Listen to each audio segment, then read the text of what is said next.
Let's talk about posture for the left hand, posture for the right hand.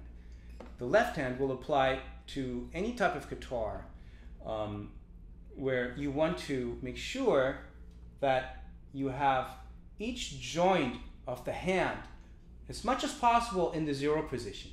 Imagine holding an orange or a tennis ball.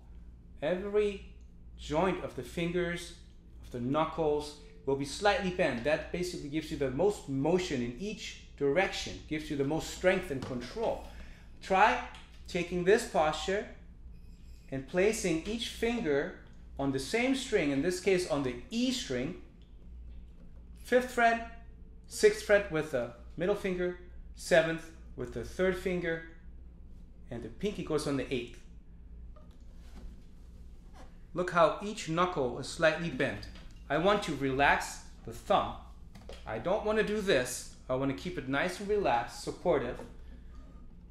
And once you have this in place, you can do this a few times. You want to have the knuckles of the hand pretty much parallel to the neck, to the fretboard. Okay, now talk about the right hand. Place the thumb on the lower string and rest it. Again, don't do this.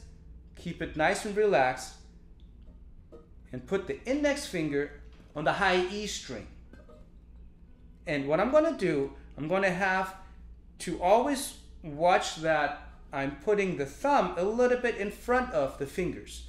I don't want to go like this. I want to be a little bit in front if you're looking at a downward axis. Okay?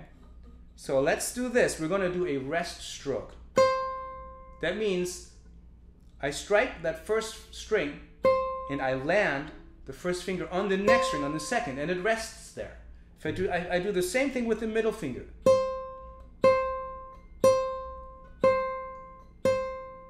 Try this very slowly at first, always watching your thumb that it doesn't do this. You want to keep it in front of the other fingers. So you have to give your wrist a little bit of an arch.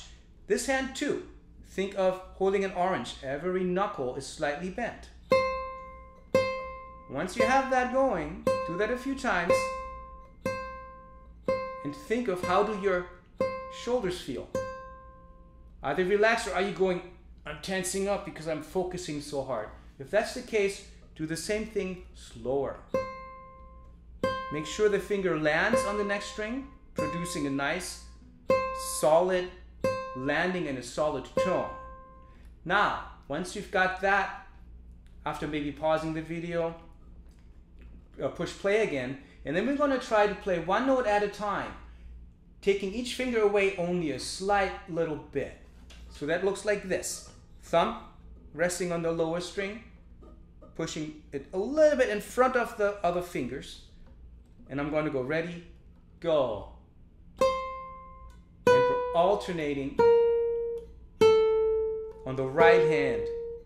We're going index, middle, index, middle, index, middle, index, middle, index, middle. Now this might be a little bit too fast, so pause the video if you have to and do it very slowly. Always thinking about the thumb being in the axis, vertical axis in front of the other fingers. The left hand, make sure each finger is very close to each fret. You don't want to be far away from the fret where the string makes the contact, because the further away you are from the fret, the harder you have to push to make that connection. If you look what happens when I'm too far away.